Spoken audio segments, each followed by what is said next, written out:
الله أكبر الله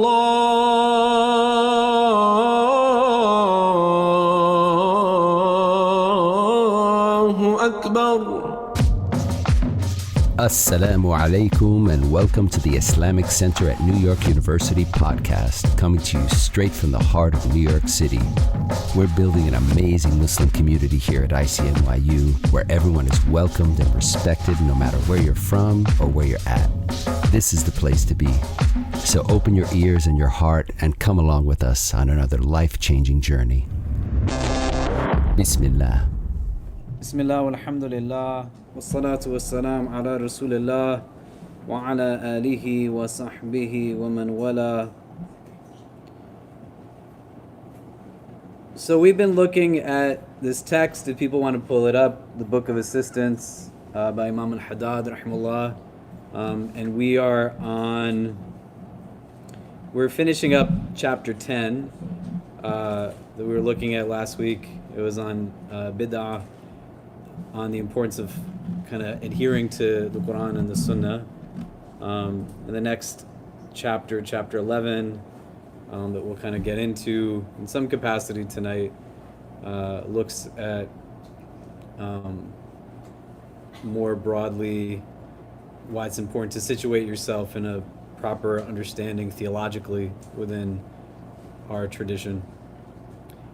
This text, for those who are not familiar, is presented in very easily digestible chapters, and it creates a roadmap for its reader in pursuit of spiritual increase.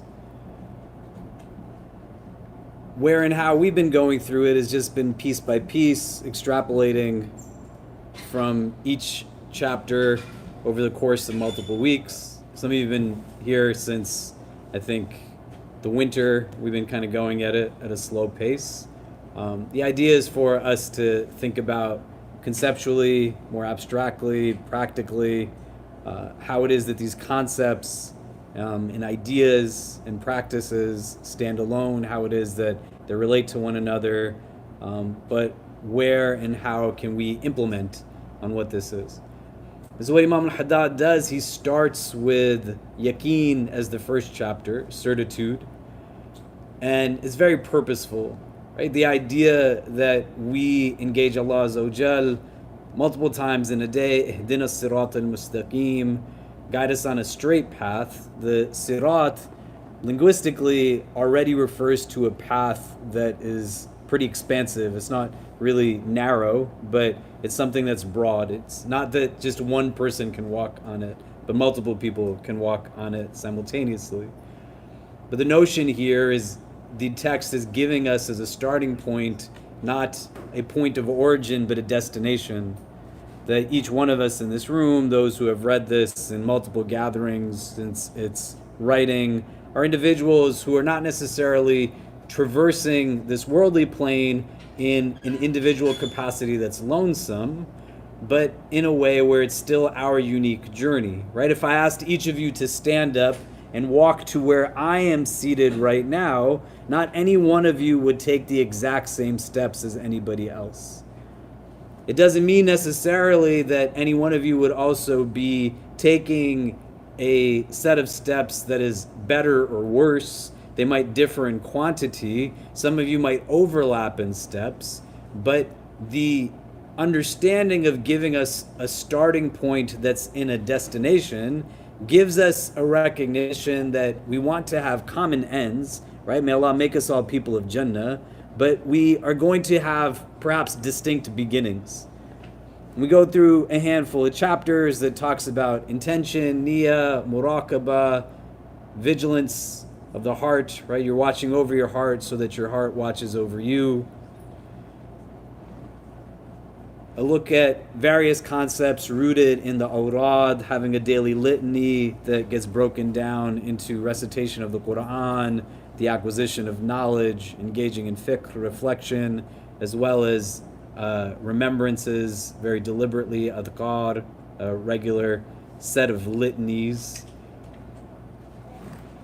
And where we landed last week was on this 10th chapter that spoke about the importance of understanding the challenges that come from innovative practice, distinguishing between semantics, terminologies that exist in more traditional circles that would be able to categorize the concept of a bid'ah, not just in terms of ones that are abhorrent, but also giving insight that there is a bid'ah that's qualified as being hasan in its nature, like a good bid'ah, right? Umar ibn al-Khattab radiallahu anh encouraging people to pray the tarawih in congregation, for example, things of that nature.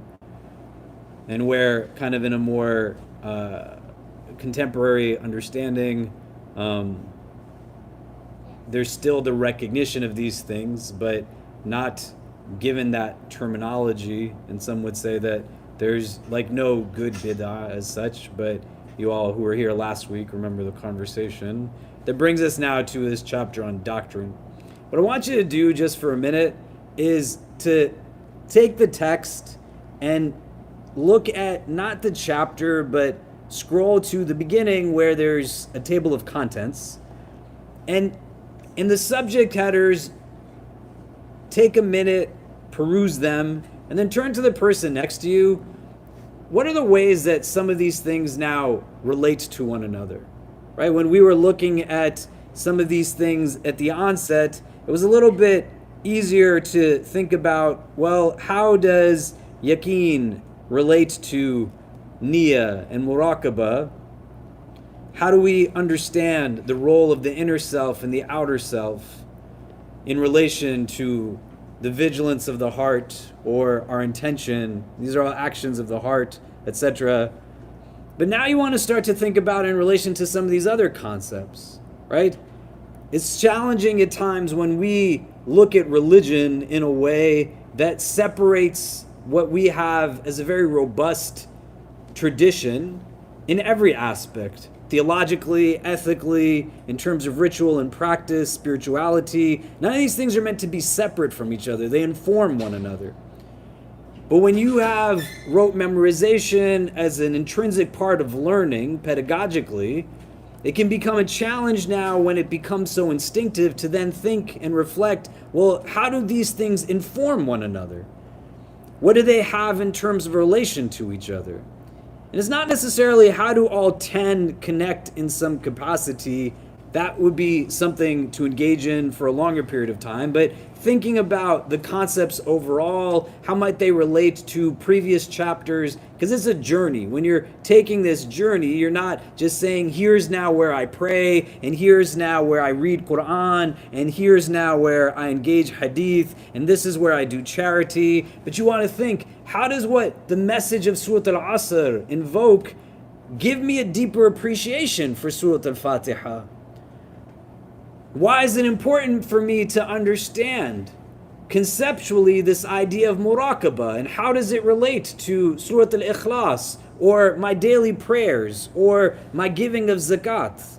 How do I bring it to this concept of awrad, having a daily litany, right? And the recognition that time management is essentially self-management. So I don't have to divorce or compartmentalize my identity, but when I'm in the course of my daily routine, I'm still able to apply these things to what it is that I'm doing, to be the means through which I take my sustenance, to be the means through which I engage in conversation, build relationships and friendships. It's really easy to learn hadith in the sense of, I know this one exists and that one exists, or I know this verse exists or that verse exists, or I memorize this or I memorize that. If you were to conceptualize the ayat of the Quran that give us an entire text on a whole, you look at all of the hadith of the Prophet ﷺ and understand that they make up an entire life lived of a person ﷺ. And if we were to break this down analogously to anything that would have that many components to it, right? With my kids, the example I like to use between the relationship of the Sunnah and the Seerah is the relationship between like 1,000 puzzle pieces and the picture that's created from the puzzle when you put it together. And if you were to able to put one corner of the puzzle together, or you knew that this section was maybe all of these because it matches in some way, but I don't know how to fit them together, nobody would say that 1,000 puzzle piece, 10,000 puzzle piece picture is something that if you could just put two of them together, you're an expert in that. And what becomes devoid when you're looking just at one singularized piece is that you then miss the opportunity of seeing the entire image on a whole and the beauty that it renders. Do you get what I mean? And so we don't want to think about religion in a way that becomes myopic, but to be able to think about how these foundational ideas can inform now perspective. And that's what spirituality is. If we were to give it a definition, it's our ability to ascertain meaning from the surroundings that we situate ourselves in. That I walk through the same streets as somebody else, but I walk with a wakeful heart. May Allah give us all wakeful hearts. I have basira, a vision of the heart that allows for me to see it differently. When Isa alayhi salam, Jesus the son of Mary, peace be upon both of them, is with his disciples and they come upon the carcass of a donkey and it's putrid, it's a carcass, it's a dead animal. And the disciples start to comment on the stench of it and give other insight that one would assume when you see something like this. Isa alayhi salam, he says, look at how beautiful its teeth are. He's seeing the same thing that everybody else is seeing, but he's seeing it differently. It doesn't come from just praying with your body, but praying with your heart. Not just prostrating in form, but through the form also understanding how do you in your entirety begin to prostrate. And we want to think about these things in different vantage points so that we're not just memorizing a definition and then having reductive understandings that become soundbite knowledge or trivia knowledge, that when someone asks a question, we just say, well, this is bad, or this is good, or this is wrong, or this is right. That sometimes happens, but a lot of times it's just about decisions and choices. That's why accountability is a big part of this religion. And the state of your heart can be measured through a metric of assessment by looking at the decisions and choices that you make. You want to know what's going on inside? Look at your decisions. You want to know what's going on inside? Look at how you treat people around you. Look at how you treat Allah's creation around you. Look at how you have that thoughtfulness, that mindfulness. It'll give you an insight as to what it is that you are harboring within. And for a lot of us, we don't take the time to pause and talk to people about, well, what does this mean to you, so I can expand in my own perspective on it, to make information more concrete inwardly by giving a place where we're expressing the thoughts, and it's not just sitting with the nafs or with waswasa, and to think about how concepts relate to one another, right? Like for a lot of you, when somebody taught you how to pray, they taught you the mechanics of prayer. They said, here's the do's and here's the don'ts. Here's how you make wudu. This is where you use water and these body parts and wash and rub. If you'd studied it a little bit more in detail, they might tell you in more intricate detail. Here are the 7 types of water you can make wudu with. Here's what you do if a bug dies in your wudu bucket. But then very separately, maybe somebody might have said, this is who Allah is. And for a lot of us, that second conversation doesn't even ever happen, let alone secondarily. And so the ritual is just an ends in some capacity, not a means to something. I learned to pray, but nobody ever taught me how to pray to God. I learned how to pray, but nobody said this is how you also pray with that inner aspect of it. Do you get what I mean?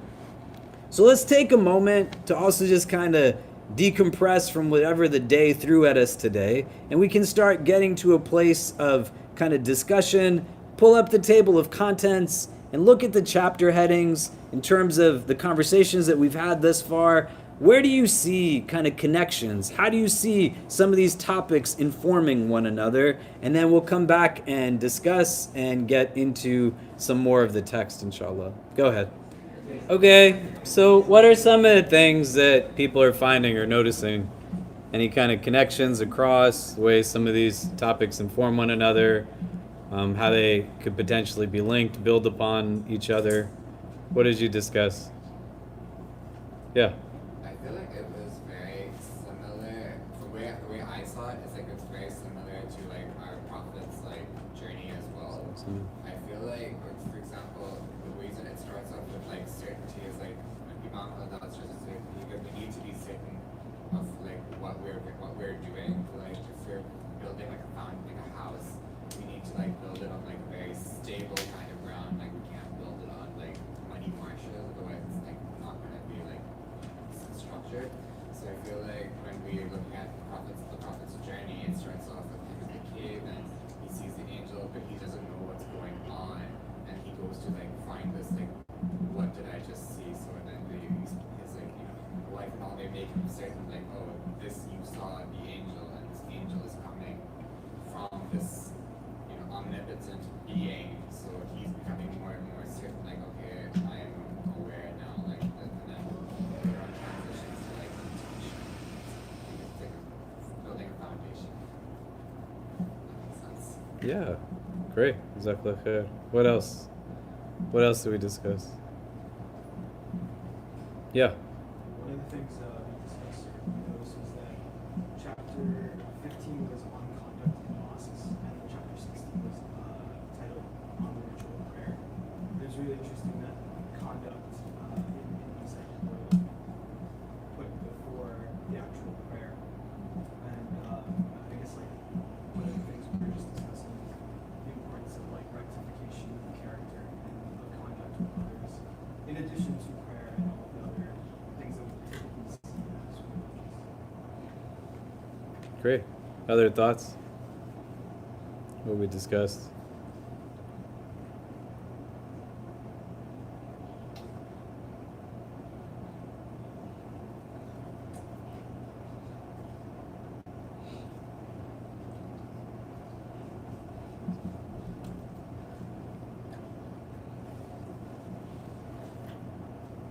Yeah, go ahead. I mean, we just talked about kind of purifying our intentions, and we found one of the chapters was about having good intentions, and one after that was about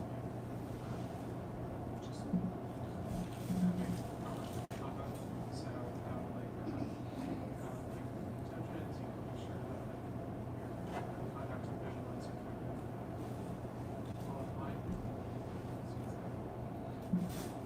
Yeah. So what you want to do is spend time going back to the chapters, right? They're purposely short. Seeing how they relate to each other in terms of concepts, see where you can kind of see it as a roadmap. Why is this order given in particular, right? Why does Imam al-Haddad not start with innovation in the first chapter or the third chapter or the fifth chapter? Why does he talk about ritual prayer in the middle of the text and not right in the beginning? Right? And then think deeply. Why did somebody talk to me about ritual prayer before they talked to me about some of these other topics? Why was I given that? If somebody took their shahada right here and we said to you, hey, you have to teach them Islam. You can only give somebody what it is that you possess in the first place. So what is it that you would give to them? And how much of that would be rooted in mechanics, things that are outward? This text is starting not devoid of conversations on ritual and practice, but it begins with things that are functions of the heart before it moves into things that are manifestations of the limbs. Do you get what I mean? And you don't want to be in a place where it's self-deprecating, but to be able to ask these questions that say, even if pedagogically my engagement of religion was in a certain trajectory, at this juncture now, what are the gaps that have to be engaged and understood in some capacity so that I'm able to take from it as meaningfully as I can? And what were the pieces that I might not have ever built such a deep relationship with? Maybe I didn't have the faculty or capacity when I'm the age of a child, but for the most part, all of us, save like one who's the cutest person in the room, that's not any of us, is like a grown adult. And at this juncture, where and how do I tap into my emotional capacity, my spiritual capacity, my mental capacity, my physical capacity as overarching kind of parts to me that are all connected? All of me is connected to the rest of me. And if the text that's about spirituality and spiritual excellence isn't starting with ritual prayer in chapter 1, but starting someplace else, where do I begin and pick up at this point to be able to now enhance that experience of prayer, to taste the sweetness of prayer, right? May Allah make us those who taste the sweetness of salah and dua in ways that only those things can offer sweetness. But it's not sometimes just about learning the outward, right? And seeing how I bring these other things to that discussion now. Do you get what I mean? Does that make sense? Okay, let's go to chapter 10 and finish that. We were at the latter part of the chapter. And so for those who weren't here last week, like, this chapter is talking about the importance of recognizing and avoiding changing our religion, right? We have a Quran, we have a Sunnah. We're in a place where last week we were talking more about, well, why would somebody seek to change religion in the first place? What might compel an individual? What might be a catalyst for that change? And here now, at the latter part of it, Imam al-Haddad is giving us an insight to say, when you get to a place now where you don't know, like, this is what you should practically be seeking to do. So somebody can read from the middle of the second to last page, where he says, know that not everyone is capable of independently evaluating all his affairs. Yeah, go ahead. Know that not everyone is capable of independently evaluating all his affairs, outward and inward, against the book and sunnah. Only erudite scholars can do this. Should you ever find difficulty doing so, go to one of those to whom God commanded you have recourse in his saying, exalted is he, so ask the people of remembrance if you do not know. The people of remembrance are those who have knowledge of God and his religion, practice what they know for his sake, have no desire for the world, are not distracted by commerce from his remembrance, summon to him clear-sightedly, and to whom his secrets are unveiled. The presence of one such on the face of the earth has become so rare that some great men have even said that they no longer exist. The truth is that they do exist, but because of the unawareness of the elite and the turning away of the commonality, God has hidden them under the cloak of his possessiveness and surrounded them with veils of obscurity. However, those who seek them with sincerity and zeal will not, by God's will, fail to find one of them. Sincerity is a sword that is never used against anything without letting it. The earth is never without those who uphold the matter for God. And the prophet has said, may blessings and peace be upon him. A group in my nation will always exist, victoriously defending the truth, unharmed by those who oppose them, until the command of God arrives. These are the stars of the earth, the carriers of the trust, the deputies of the chosen one, and the heirs of the election. God is well pleased with them, and they are well pleased with him. Those with the faction of God, and indeed the faction of God are those who will succeed. Okay, so here now Imam al-Haddad is giving something that might seem like a very obvious, but is an important insight to be able to apply now to one's individual kind of growth. Know that not everyone is capable of independently evaluating all his affairs, outward and inward, against the book and sunnah, for only erudite scholars can do this. Commonplace in today's arena is a challenge of accessibility, right? I had a teacher who said to me when I first started working here that a successful community is a community that knows where their imam lives. And when we would draw upon, like, our tradition, the notion that people couldn't distinguish who the Prophet ﷺ was from amongst his companions when they would meet him the first time. After they were there for a little bit, they could see a distinction. This is an important thing to understand, that when we say the Prophet is leading from within, it doesn't mean that there still wasn't deference given to him. He's a prophet of God, right? Sallallahu alaihi wasallam. Like, you got to think about this also, not as a tangent, But as much as we recognize that there's descriptions of clouds that would just provide shade to the Prophet sallallahu alaihi wasallam, and we know that these kinds of things would happen, that he had a distinct relationship with all of creation, you have to imagine what it is for him to be consciously aware of his role within creation more broadly, and that this is how creation is actually responding to him. When you hear stories that the Prophet leaves to the mimbar for the first time, when the pulpit is built and the tree that he would lean against to give the khutbah is heard crying because he's no longer leaning against it. You can imagine the magnitude of humility of the best of creation, sallallahu alaihi wasallam, that he knows that the tree is crying because of the separation between him and it, but he's still in a place where he is compassionate enough to ask a young boy about his pet bird that has died. He still greets those that he knows and those that he doesn't know. But it's not to be confused. The idea that we say the Prophet was with his companions, sallallahu alaihi wasallam, doesn't mean that they still didn't give him the deference that he deserved as a prophet. Do you get what I mean? But accessibility was really important. So much so that when you think on a practical level, right? Like literal revelation had to come down telling people to leave the Prophet's house because he would let them just stay in his home for so long. An entire genre of companions known as the Ashab as-Sufa, these were people who were at such a level of poverty that they just lived outside of the masjid, which if you've been to Medina, its original confines is such that the masjid in its original form shared a wall with the Prophet's house. So if they're living outside of the masjid, they're living outside of the house of the Prophet of God. Do you get what I'm saying? We want to be able to identify this in a couple of different ways. One, as we have individual growth in our worldly existence, you will only be able to benefit from the resources that you help to establish and sustain. The notion can't be that somebody is going to somehow, on their own volition, just build for me what I have to build for myself. When Abu Bakr radiallahu anh, he is appointed the Khalifa, they see him going to the marketplace. And they say, "What are you doing?" And he says, "I got to feed my family."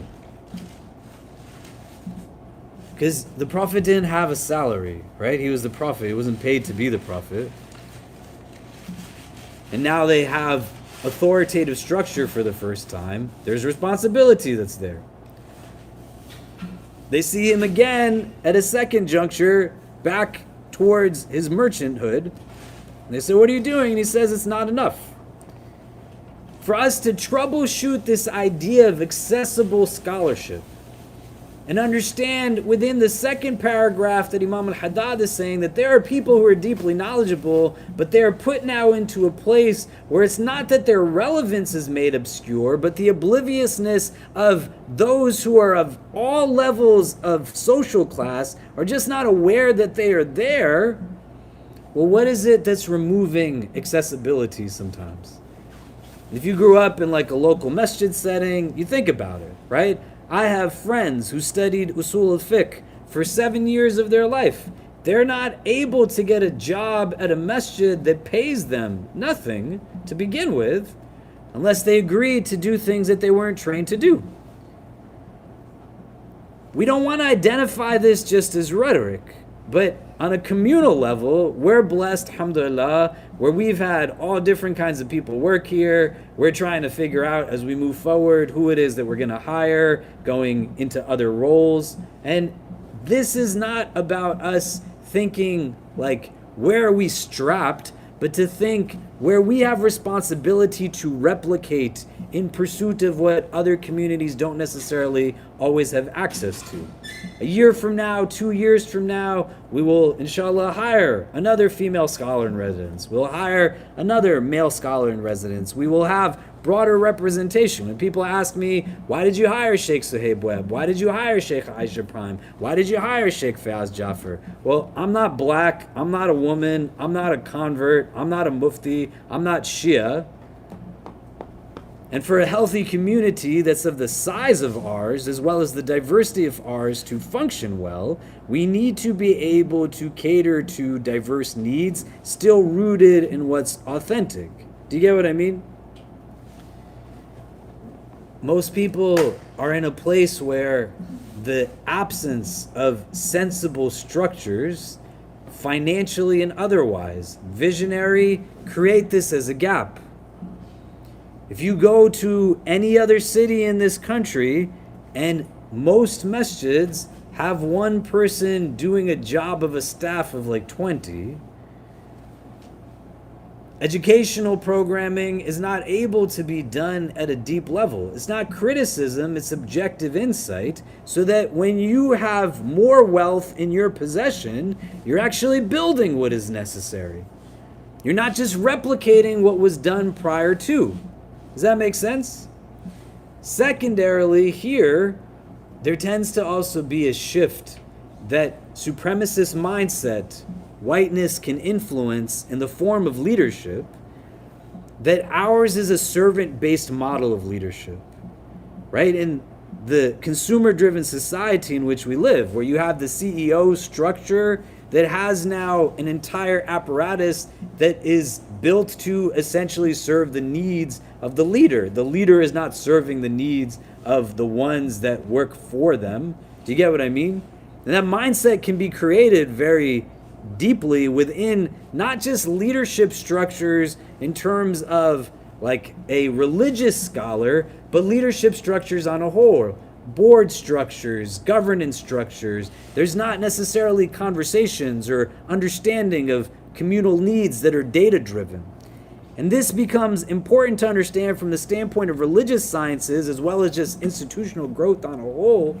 You all are necessary components to build out interdisciplinary modes of institution building. That Allah didn't give you your skills and talents and credentials and networks so that somebody just lectures at you about what your religion is, but so that you can live your faith in a way that builds cohesively the structures that help someone to come to a place of realization of their outward and inner state. So at a time when Christendom, for example, was literally burning people at the stakes, looking at things that were demonic as what the catalyst was for people's behavioral issues, you had mufassirin who were engaging our text and building out institutions that provided for wellness conditions that were not just physical ailments, but emotional, mental, spiritual ailments. The social worker, the counselor, the entrepreneur, the religious scholar, they all worked together to build out a process that was systemic and structural that allowed for the person who had no idea what was happening to them to go and be in some place that made sense for them. It wasn't that you sat down with someone and you asked somebody who was trained in something that was beyond their capacity of training because it has nothing to do with what it was that they studied. And it goes in both directions. Our religious tradition does not empower every Muslim to speak on behalf of Islam. And it's a weird thing that people do to us that creates us in this false representation of being a monolith or homogenous. I got interviewed by Katie Couric a few times, and one of the times was after she had made a comment that probably didn't kind of outlast her too well, where she said, we need like a Muslim Cosby show, right? And so people, yeah, she said it. It was like a while ago before everybody knew what they knew. May Allah make things easy for all those who are victims of predators. and help us to understand that our role as Muslims is to always side with the one that is abused and oppressed, and never with the abuser in any way, shape, or form. And so Katie Couric had us on a panel, and it was myself, somebody who's a politician, this guy who was on Little Mosque on the Prairie. If you guys remember the TV show from some time ago, you don't remember it because you're not 40 years old like I am. That's why. And a couple of other people, somebody who they brought on to be very purposely antagonistic. But then she was asking everybody questions about Islam. Like, what does Sharia say about this? And she's asking the mayor. I used to work for New York City in a capacity. Mayor Bloomberg appointed me to my role. I've never heard someone ask Michael Bloomberg a question on Jewish law. Why would they ask him that? You don't see people in a place where the expectation is that someone is now being asked to comment outside of their arena of expertise. The inaccessibility at times and the distance between sometimes somebody who really wants to know and those who know being responsive can create this conundrum now where I don't yield to the fact that I don't know and I just try my best in pursuit of I don't know, versus I still come up with an answer that at times can be misapplied and create more challenges, especially now when it's not even coming back to myself, but I'm giving it to somebody else. Do you get what I mean? Imam al-Haddad here is also saying, thank you, I appreciate it. Imam al-Haddad here is also saying that the importance is to be in contact with people who understand both the outer as well as the inner. My teachers would say is that you would have individuals who at one point or another were masters of an entire array of religious sciences. What you would have is an individual who would be known by a title of being Mujaddid, a reviver of Islamic sciences. They were able to bring people back in a multitude of arenas. And it's not that that doesn't exist today, but because of various reasons, more so you find individuals who are able to do that within individual disciplines and sciences rather than multiple sciences on a whole. It doesn't mean that there's not people who could do it across multiple, but there's that many more who could do it individually. What does that mean? You might have to talk to somebody who is a counselor that also is not necessarily a religious scholar. And every religious scholar is not going to be a counselor or a therapist. And there's nothing wrong with that. What's wrong is when we ask people to do things that they are not capable of doing, or we pretend like we're capable of doing something that we're not qualified to do. You don't want to answer a question that you don't have the training to answer. I don't want to do it. None of us wants to do it. Somebody was to ask me. My son was walking down the street with me today. Make dua for him. He's not feeling so well. He's got some of the similar breathing issues that I had a week ago, and he's 7. Allah give him shifa. We're going to take him to the doctor. And he's talking to me, about how he's feeling and what's going on. And he said, Baba, what do you think is happening? And I said, I don't know, Kareem. I'm not a doctor, man. But we know good doctors, and they'll be able to help you. Right? Because what could I fundamentally tell my 7-year-old? In what capacity am I going to be able to comment? I have no understanding about air quality index. I don't know anything about allergies. I don't even know how to take care of myself, let alone what kind of world I live in. My wife is away for a day. It's just miserable existence. And so being able to understand fundamentally that what my son needs is for somebody who can actually help him to understand, and that it's okay for me to say to him, hey man, this isn't my skill set. I don't want to tell you something and then that's just stuck in your head, and now when the doctor tells you something different, you're going to say, my Baba said that it was actually this thing, right? What sense does it make? Do you get what I mean? Does that make sense? And it's applicable across disciplines. The opportunity to be able to just fundamentally learn then but to not just learn what is concrete knowledge, but to learn who do I actually go to talk about this need that I have. Do you get what I mean? Here he is, ladies and gentlemen. We were just talking about you. How are you, Bubba? You say assalamu alaikum to everyone? What's going on? Okay, yeah, come sit. So I want you to think about this now, right? In the frame of all of the years you have lived, when you have to think about the things that you think about, advice, needs, concerns, etc., how do you approach finding someone to talk to about it? Do you get what I mean? And really, think within the prism of a Muslim, because there's no shortage of Muslims. It might even be you, which is totally fine, but we want to confront it. Who will consistently just go to the quote-unquote most religious person to find an answer to everything. Do you know what I mean? That doesn't always work. So on here, know that not everyone is capable of independently evaluating all of his affairs, outward and inward, against the Quran and Sunnah. Where and how would I start to think more broadly? How do I equip myself with a base that enables me to know where and how to access the information that I need? You lose a loved one. May Allah grant them all ease. Who do you talk to when you're in a state of grief? A friend betrays your trust. What do? You lost a job. Somebody's evicted from their home.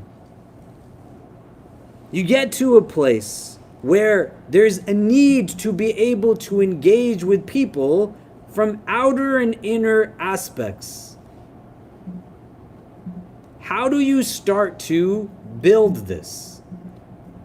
Recognizing the multiple facets that make you you. You're not just a physical body, but you have an intellect, the aql, you have the qalb and all of its layers, your spiritual heart, you have the ruh, the soul, you have the nafs, the lower self, you have irada, sheer will and determination, you have your memories, you have your emotions, you have your feelings, you have your experiences.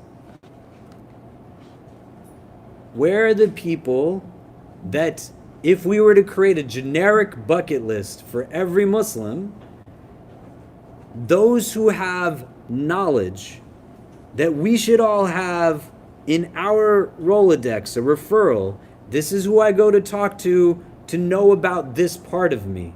This is who I go to talk to know about this part of me. What are some of those people that we should know? Because the Quran says, go and ask the people who know. So if I know who doesn't know it, it still doesn't mean that I know who knows it. How do I name those people? Do you get what I mean? Does that make sense? And then what are the steps I take to start finding, to start accessing? And then a third frame that I'd love for us to think out together, how do we do that on a community level? Right? Somebody walks into New York City, which is a big, lonely city, and they leave behind everything, and now they're trying to figure out, how do I navigate some of this? What do we equip them with so they don't have to go through some of the gaps? So if you could think about it and turn to the person next to you, talk it out a little bit. Who are the people that I need to know? What are the things that they know that I need to have in my life for my overall wellness and existence? Emotionally, mentally, spiritually, physically. I don't pathologize myself, but it's there. And then how do I start to build those connections? Does that make sense? So let's turn to the persons next to us, come back, and discuss in a few minutes. Go ahead. Okay, so what are some of the things that we're coming up with? If I'm a Muslim living in New York City, United States, and I'm now at this place in my life, and there's a lot of things that I just don't know, and it gets really tough when I need something, but there's not kind of an option there. I want to start building this out for myself in some capacity now, right? Not so that when I'm at my wit's end, do I then search in the midst of like chaos, right? When you're drowning, that's not the time to look for a life vest, right? When you're drowning, that's not when you're now saying, man, I wish like I had learned how to swim. When you're in the midst of it now, you're at the mercy of anything and anyone that's going to pull you out from this. Do you know what I mean? We want to preemptively deal with that. And recognizing that knowing is not always, it will quite often, but not always just be in the form of like a fiqh question. What does Islam say about something? Islam is not a person that talks that you can go and ask these things to. Knowing how to navigate real life situations that you can benefit from insights of others, but it's not the same as I'm just going to go on YouTube and Google something and then that's going to give me something that I mesh into my life. Do you get what I mean? There's a reason why like so many people are hurting inside. May Allah make things easy for them. There's a reason why like so many people chase after the very next thing that they're told, maybe this will give you happiness. You're not just buying the novelty of the item that you purchase. You're not just buying like the apparatus, but you're hoping that it's going to actually render for you what it claims in its marketing appeal, that this will bring you some inward solace. When in reality, all it's doing is a band-aid, and you need to buy the next version of it, right? If this really made you happy, why do you have so many different versions of them over the last 6 years of your life? And that's not meant to be like a self-deprecating question. It's just to ask the question and then answer it. Right? Do you see what I mean? So what did we discuss? Like, what are the arenas that I might need to have somebody who has knowledge and expertise that I can benefit from? And where and how can I begin to access that in some way? What did you talk about?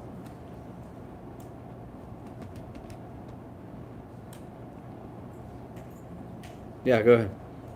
So we also start with family and friends, and I guess maybe a counselor or imam or some sort of community person.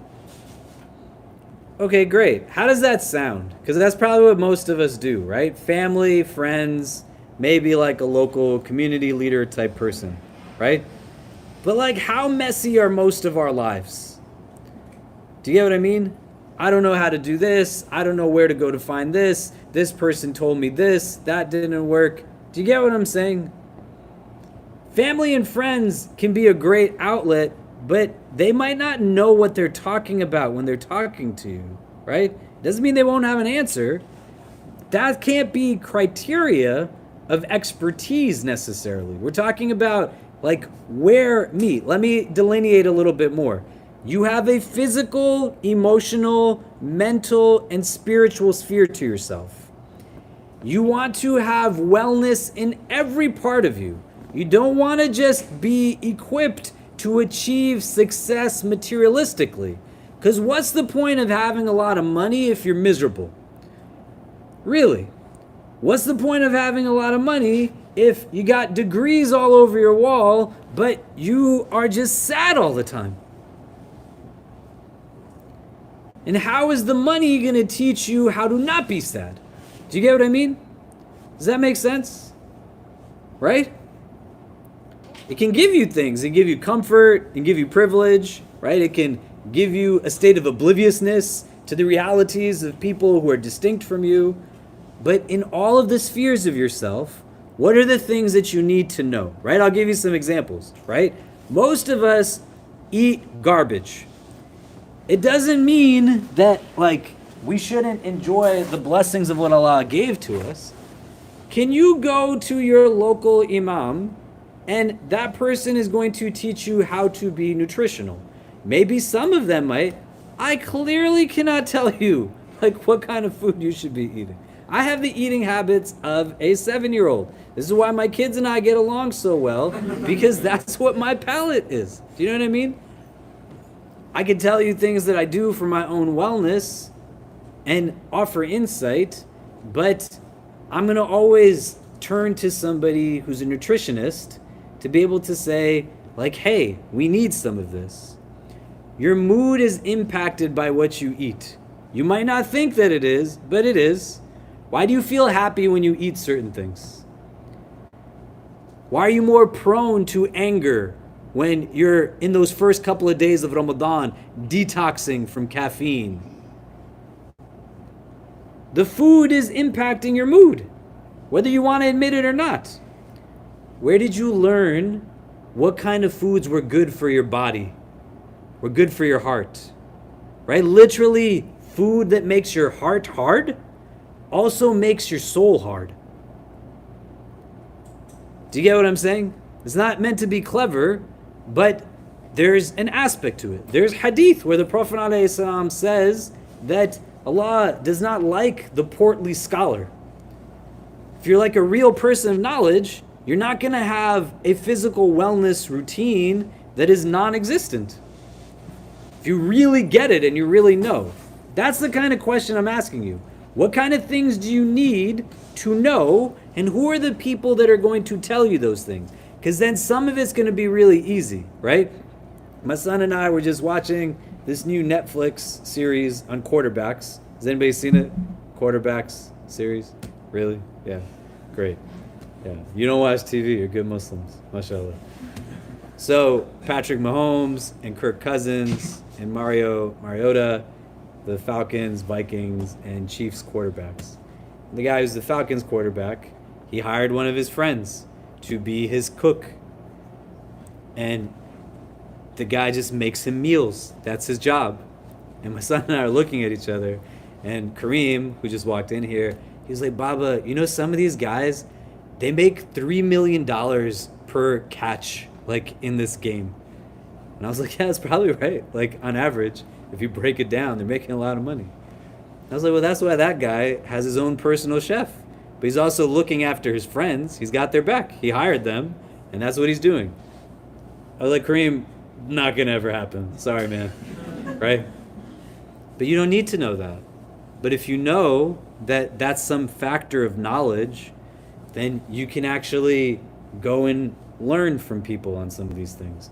You can read books. There's a lot of content that's there. You're not constantly just learning about wudu again and again and again. You become the Muslim who gets out of the bathroom and you start to understand yourself at a whole level. Do you get what I mean? Where do you go for physical wellness that doesn't tell you to exercise for vanity, but exercise for your health? When I wake up every morning and I run for like an hour, it's not because I'm trying to impress anybody, right? Alhamdulillah, I married up. I don't even know how I tricked her into getting married to me. But at this point, I recognize like I have responsibility to a community, and I also understand I have responsibility to myself. And when I transition to a place where my intentionality for exercise, coming off of rigorous exercise, I was supposed to play sports in college. I had a lot of injuries in my senior year of high school. Recruiting stopped, these kinds of things. I went from working out 3 times a day and having my own trainer to now like in a place where in my 20s, I just stopped working out altogether. And I'm more healthy and energetic when I'm 40 than I probably was in the middle of my 20s. But when I go to run, it's not so that I'm trying to like impress anybody. It's so that I know it's like going to be really good for my overall mental wellness, and my emotional wellness. You don't need to pay somebody $1,000 a month as a personal trainer to know that. But if you don't know that you need that, you're not going to then make time for it and then seek out instruction from people who are going to tell you, you probably have 20 minutes 3 times a week to go and do something that you enjoy. A brisk walk, going for a run. And if they could package in a pill what exercise does for you in terms of happiness, it would definitely be something that was monetized in some way. Do you get what I mean? So what are those things that we need to know And who are the people that we go to? If you think about your entire self, the Islamic psychology of the self, that framework, you're not just a body, there's so much more to you. Where are those fields and disciplines, and who are people that we can turn to, the things that they've authored, right? Where I live in this building, I don't live in this room, we live upstairs, right? There are in a 6-block radius of this building, 3 different libraries. You can go have conversations with experts on anything. And a lot of you come to this center, which is at a university. There are tons of people who work at this university and other universities who are experts in so many fields that nobody ever talks to about anything. They're waiting for somebody to say, like, tell me something. Do you get what I mean? What are other arenas of knowledge that we can benefit from having some type of interaction with? Go ahead. I think one of them really important, especially in the context of what we're saying, looking at Islam, the way that we practice it in a holistic view, is always keeping in mind and learning more about what it means to be human and how to interact with each other as people, because we're such a complicated, intricate, like special but sensitive species. Like it's, and I think that especially when we're coming into Islam, we can sometimes feel this pressure to practice in a perfect way, or to see things in a black and white sense, or to maybe like scold somebody instead of giving them a kind word of advice. I just think that keeping in mind that we're not robots and we're human, and also keeping in mind Allah's perspective on that there's a reason why He tells us every single one that He's our Rahman, because that is such a pivotal understanding that as humans we need that. It's not just a kindness, but it's a need. I think that having those types of understandings of each other and really seeking a deeper understanding of each other is important. Amazing. And we could extrapolate so much from that. That's gems, right? Even if we just took this idea of being human and kindness and compassion. Do you feel bad when somebody is kind to you? Or when you see someone do an act of kindness, do you get disgusted by it? Or do you feel motivated by it? Where do you go to be surrounded by kind people? Where do you go to learn how to treat people well, right? You could go out into any bookstore. I was walking around Barnes & Noble the other day on a phone call, and I was just going up and down the stairs and walking around looking at the books while I was on the phone, and there's tons of like self-help sections, self-development, all these kinds of things. There's books that tell you how you treat yourself. There's no section that teaches you how you treat other people. How do you learn to do that? And then who needs kindness? Just the recipient of the kindness, or the one that's the conveyor of the kindness? Where do you go to get that information, right? You got little kids that are in the room, after they get past kindergarten, the golden rules stop. Most of what you are socialized with teaches you how to acquire things that are worldly, rooted in a core belief structure that's not positive, but it's negative. Not at our own fault, but I'm not good, I'm not worthy of love, I'm not worthy of success. If I had money, people would like me. If I had this car, people would like me. If I had this degree, if I was of this profession, if I was this, if I was that. It's all rooted in a core belief structure. The intentionality is not rooted in something empowering at a surface level. In deconstructing some of this, right? And you might think, is this something that's actually important? Yes. Like, who and where do you go to learn how to treat other people for their benefit as well as your own? Who are the people of knowledge? What kind of discipline is that? Most of our industries are awarded success not from the actualization of ethics, but a willingness to compromise on ethics. You advance, you move forward. That's why CEOs are statistically the most emotionally unintelligent people in companies.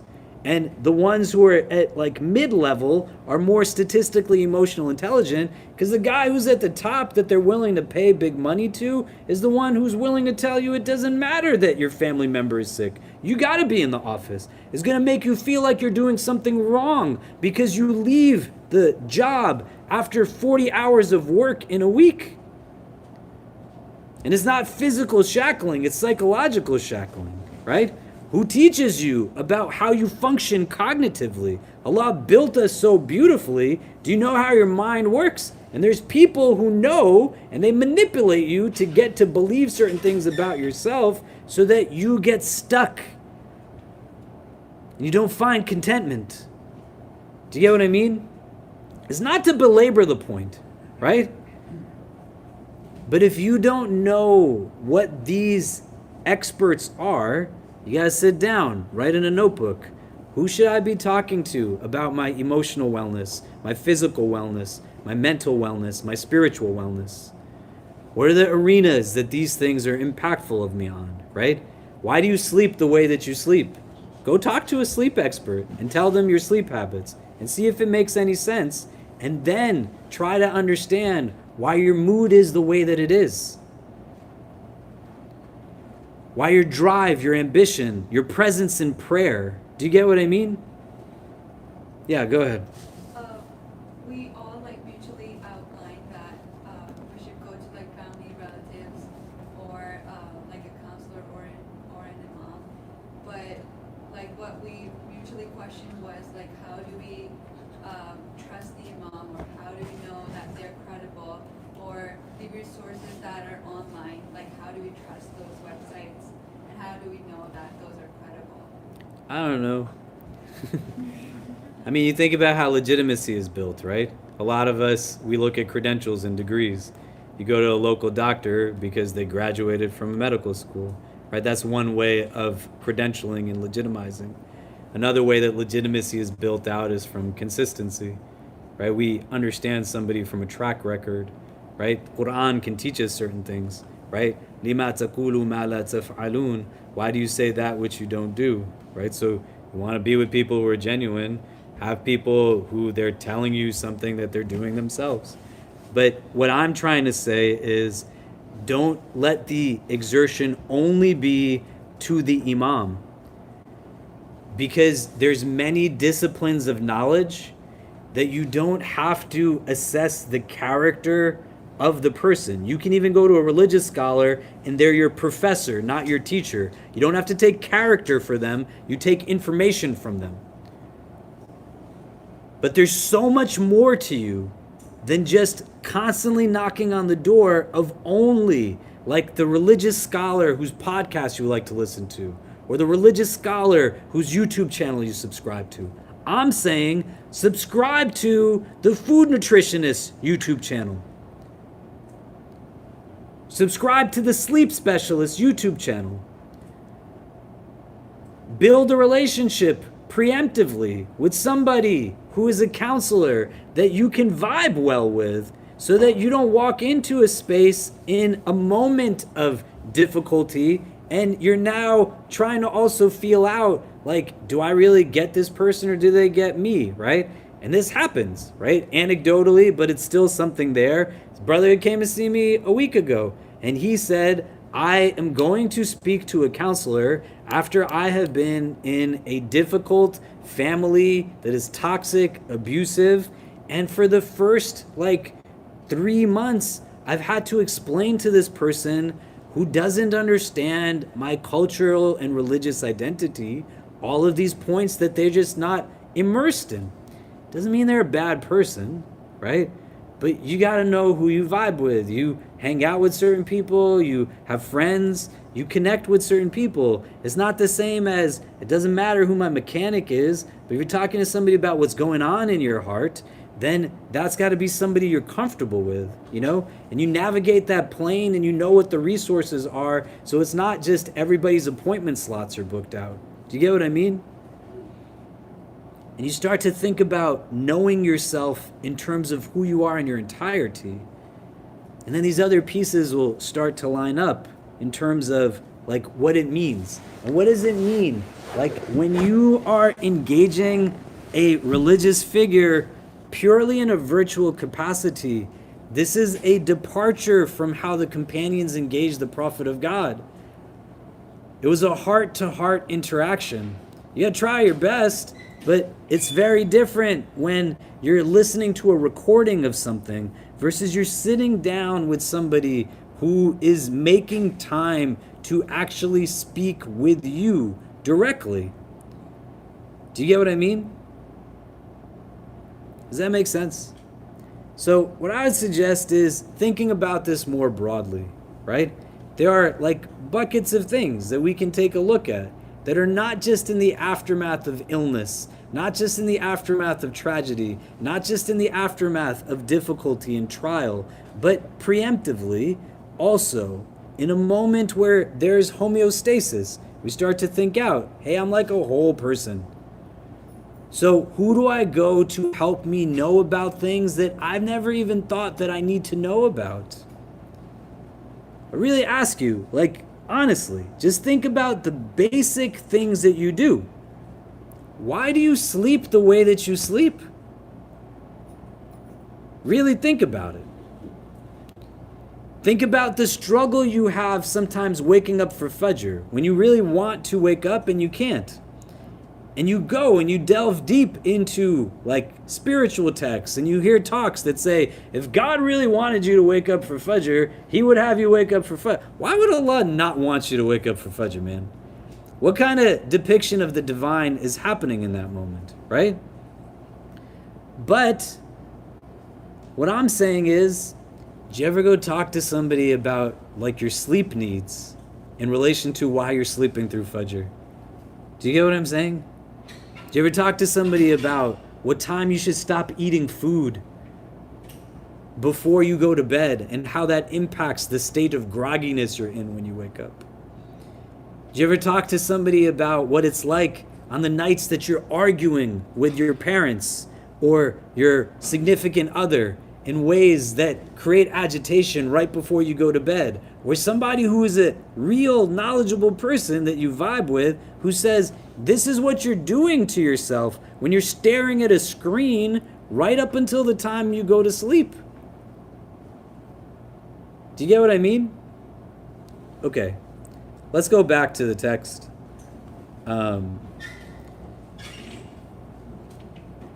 Spend some time, like today, the next couple of days, and just create for yourself an understanding. Like, who are these people? Where can I take from them? Like, what are the things that can offer me insight on some of this? I'm not self-diagnosing, but I start to think about myself. Physical, emotional, mental, spiritual. And that other facet to it. There's a lot of stuff that we have to build together that doesn't exist right now for people like us. Especially in a city like New York, where things are really hard. Because you could go to some parts of the country and there's like dozens of people doing amazing things, and everybody knows in Arkansas, because there's not so many people. But in the middle of Manhattan, there are thousands of people every day doing amazing things. It's really easy to get lost in the mix. Real estate is expensive. Cost of living is expensive. It's not easy to feed hungry people in New York City, where food costs more than it does in other places.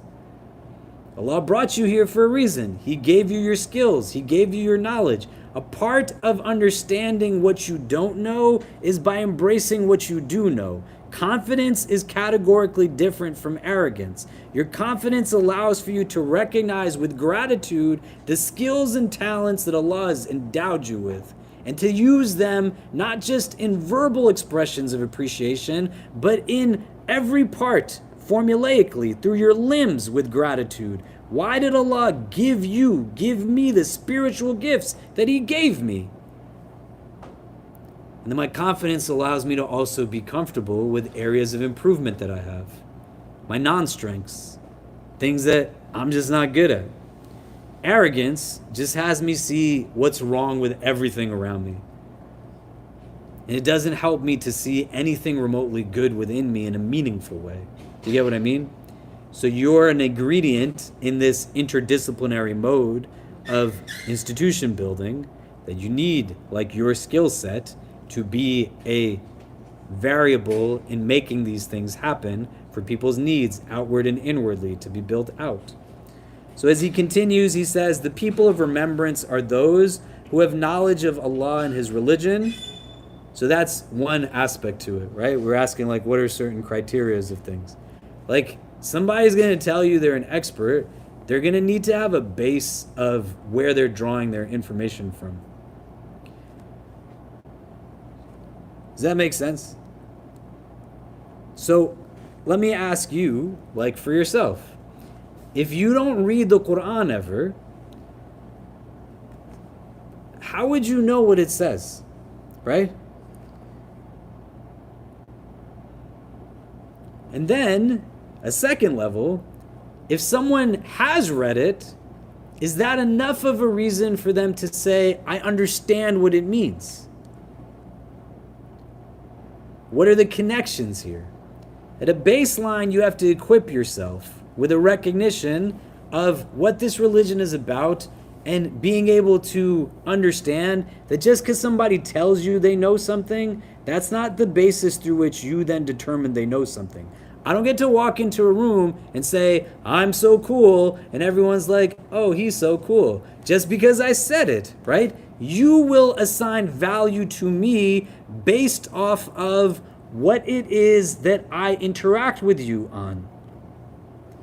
And you don't want to leave it to chance that it's not somebody else's knowledge that you're assessing, but a discomfort perhaps, not with a negative connotation, but an ignorance that is an absence of my own knowledge. Not because I don't have capacity to know, but I haven't put the time in to actually know it. That's why Imam al-Haddad, he says in an earlier chapter around your regular litany or awrad, you have to have a wird of acquiring knowledge. If you're not like increasing in that, then you're not increasing in it. And here's other criteria that he's giving, right? So those who have knowledge of Allah and His religion, and this is also important, right? It's not just knowledge of religion. Everything in this deen goes back to Allah. So somebody who's going to help you in this regard, they've also had to have thought out, like, who is Allah to them?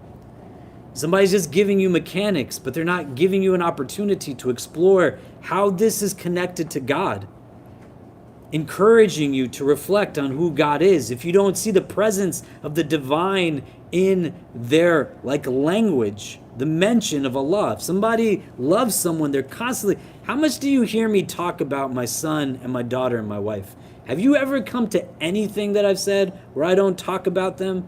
Because I love them so much. I'm constantly thinking about them. I talk about you all the time, wherever I go, because I love you so much. When you have an attachment to something, it can't help but pop up in your language. You want to know if somebody is really serious about Allah, it's not that they speak on Allah's behalf, but Allah is interwoven into just their terminology. Do you see what I mean? And there's a recognition that they're doing what they do with an understanding, not that it just makes sense to them, but that's what Allah wants them to do. They're not anti-racist because racism is simply just bad. They're also anti-racist because that Allah wants you to be anti-racist. There's no questions about it. Do you see what I mean? They practice what they know for His sake, right? They're acting on what they do. They have no desire for the world, meaning There's an understanding of the proportionality of this world in relation to the world beyond this one. They're not distracted by commerce from his remembrance. It's a very specific thing that's mentioned here, right? But when money gets in the way, it's easy to not pray your prayers. You get what I mean? And this, why? Why am I allowed to miss Jummah? For what? Because I have a meeting? Because I have an exam? Then you are telling yourself what the deen means to you. And if there's somebody who's showing you, like based off of what they prioritize, then that's not necessarily the person who actually understands, like at a deeper level. You don't have to judge anybody, right? But they're gonna already give you justifications that don't make sense. You struggle with something, struggle with it. Allah make it easy for you. But somebody gives you the green light to make something that is a part of this religion no longer a part of it, then that's the chapter that we're looking at right now. Do you get what I mean? Right? You're not supposed to change it. It doesn't need to be changed. Summoned to him clear-sightedly, and to whom his secrets are unveiled. The presence of one such on the face of the earth has become so rare that some great men have said that they no longer exist. This is not like a dystopic religious tradition. A challenge that comes, for a lack of better words, with quote-unquote traditional Islam, sometimes in these movements is quite often like a very negatively reinforced understanding of faith. You don't have to break somebody down or say that everything that exists is the most terrible thing. Allah is still the creator of this world. And the hadith that says that this is a place that is essentially a prison for the believer doesn't necessarily mean that it's suffocating and we are like anti it in and of itself, because there's a distinction between dunya and the a'lam, right? When you call upon Allah as Rabbul Alameen, right? The Alameen has the root of ilm, knowing. And when you walk through this earth is a steps of knowledge and knowing, you're in a place where they're like signposts for something. They're giving you indication of something more meaningful. You can enjoy like the blessings of the world, the bounties of the world. There's so much here that Allah has given to us that is amazing.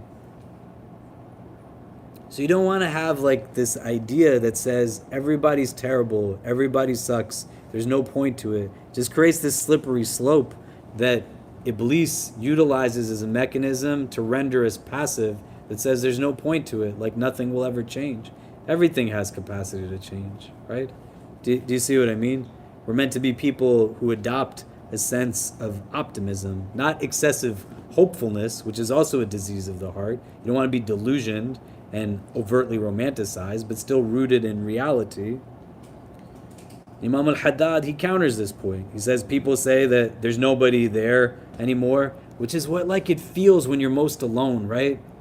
When you're all by yourself and everything's heavy and you don't know where to go, it's like nobody gets me. Nobody understands. And Shaitan creates this veil of negativity that says there's no point to it. Like turn to the thing that's going to give you simple satisfaction, momentary complacency. Smoke that thing, drink that thing, watch that thing, eat that thing. It'll help you for a moment just lose awareness of whatever it is that you're wrestling with. And the idea that Imam al-Haddad follows this up with is that no, there are people there. There are people who are going to always be there to help you, to support you, to help you get through what it is that you're going through. You just got to put in the effort to look for it. And when he says, however, those who seek them with sincerity and zeal will not by God's will fail to find one of them. That's like a very real thing. This is Quran, right? Those who have consciousness of Allah, Allah always makes a way out for them. There's always a makhraj for these people. This is Quran.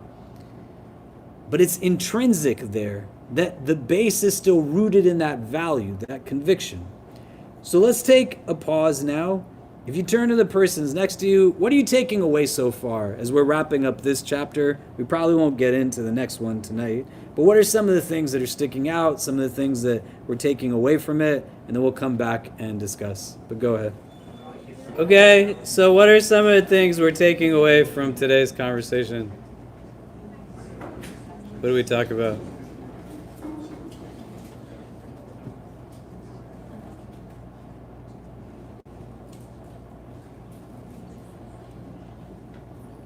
What did we discuss?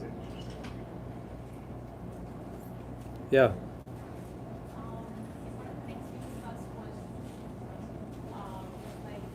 not gatekeeping things, trying to if you're ever in a position to help someone, and to make sure that the community is like well diversified. So if you're just helping people who are the same race as you, or the same country as you, same region as you, or the same family as you, then you're not.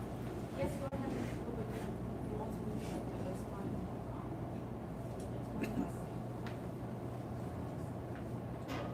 Yeah, and in that same vein, right? Like, if you go to one person for all of your needs, how does that make any sense? Do you know? You're not complicated in the sense that you're difficult to understand, but there's multiple facets to you. So there's a lot going on with you that is going to necessitate having diversity of skills, like coming to you as an individual also. Does that make sense? Like, it has so much to do with the heart, right? Because we feel stuck constantly when there's an impediment in front of us, and we simply just don't know how to get past it. And then the people that we talk to just add more clutter in our head because they're giving us insight, but they might not know necessarily also because they're not the ones that will be trained in that regard. But definitely on this idea too that if it's conditional, right? Like, real knowledge that's given to you is not something that you're only supposed to give to benefit people who quote unquote are like similar to you in some way. You know, the hadith that tells us that when the person goes out to seek knowledge, that even the fishes in the sea make dua for them. The commentators on this hadith say the fishes are making dua for that person because they know that that person is going to use that knowledge to do things that are going to even benefit the fishes in the sea. Like, they're going to be doing things with that information that's going to honor all of creation. Do you get what I mean? Definitely not just like creation that shares race and class and ethnicity with you, you know? Which is different from needs for empowerment movements like within marginalized demographics. That's not what we're talking about. We're spaces that people deserve and need to come together who can understand similar life experiences because of shared race, shared class, etc. You know, we're talking about like who do you give, like who benefits from your knowing of things, right? What else do we take from today? Yeah. Everything we share. Great. So You got a fun group right there, it looks like. I really love the last point you made about how there's always someone when we're in a difficult place. So I shared a story about how a few weeks ago I was on Mount Rainier in a Tesla, and it was my first or second time in a Tesla with my mom, and we were at like 39% battery, and there's no data. It started snowing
anything around this.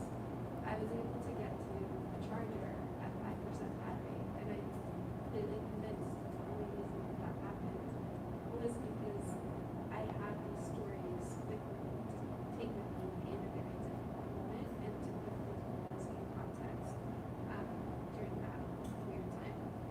Alhamdulillah. Yeah, jazakallah khair. Thank you for sharing. And thank you for encouraging her to share. Inshallah. Yeah. Other thoughts, other takeaways from today? Yeah.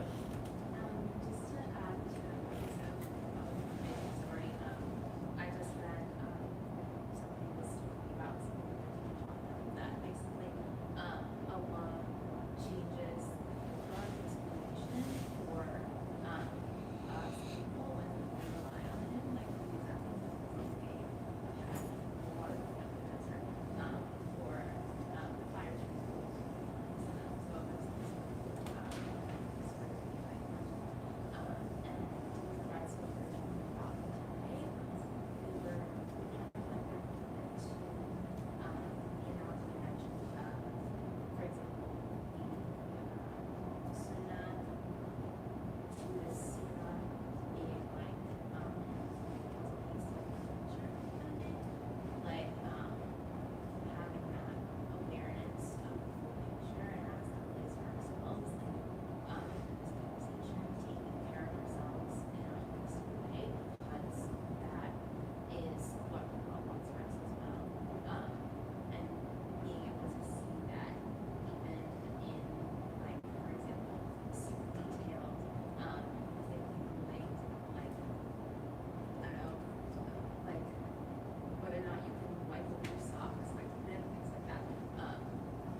Yeah, jazakallah khair.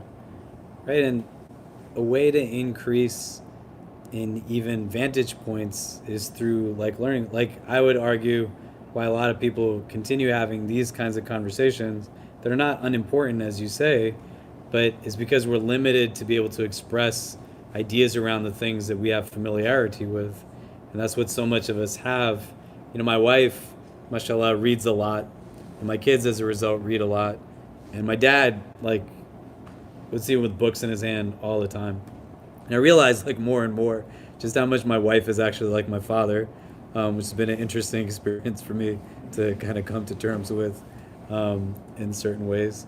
But when we got married, one of the things that my wife said to me, amongst many things, to kind of whip me into shape, was, like, you have to read more. And I said, why? And she said, because people come and listen to you talk. And how are you going to build and deepen in your ideas if you're not like learning and growing and continuing to increase in a knowledge base in a certain way? And you'll be able to like articulate things differently and understand things differently by like engaging in ways that then it's not just repetitive, do you know? And that happens a lot, right? So talk to the people who know, so that you're also able to like see things from very different vantage points, and allow for the conversations to get deeper and to see that it's all a necessary part of what was so beautifully just described, like an entire image that your whole life lived at the end of the day, right? This day is not just like the all end all be all, but it's creating something and crafting something. Yeah, exactly. We hope you enjoyed our podcast.